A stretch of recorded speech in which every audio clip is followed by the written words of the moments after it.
I now call on the new Dr. Hale to address us. Well, thank you very much indeed.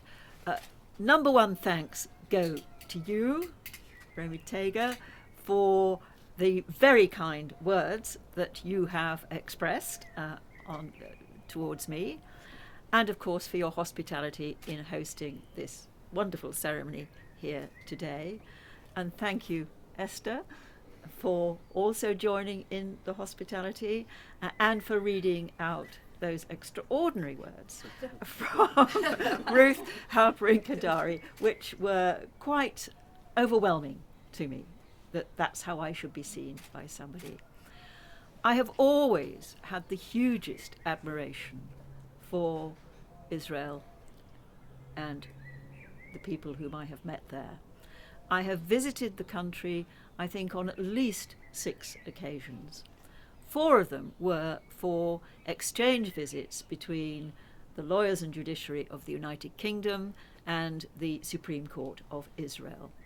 And there I learnt so much about the understanding of the law and the respect for the law and the deep intellectual tradition which there is in Israel of respect for the law, along with some very challenging circumstances which required some extremely brave decisions on occasions.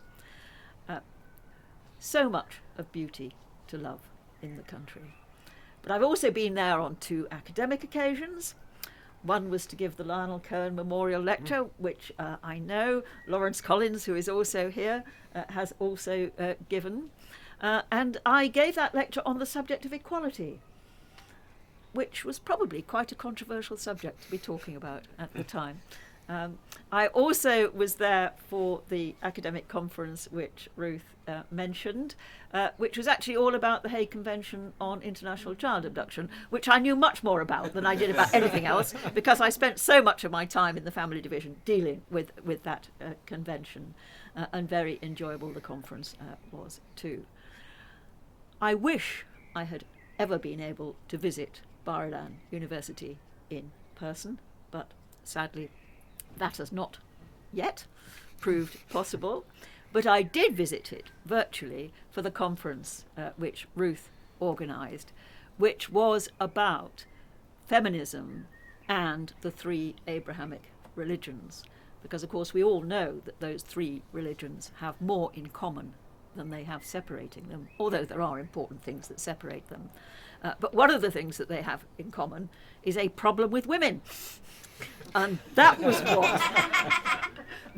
what the conference was all about, because we were trying to look for sensible, sensitive ways of addressing that problem. And of course, there are many experiences that one has as a judge which feed into that. And so it was an extremely enjoyable occasion, and another reason why I am bowled over by the honour which Bar-Ilan has bestowed upon me. It is, I think, a big surprise, but that makes it an even bigger honour.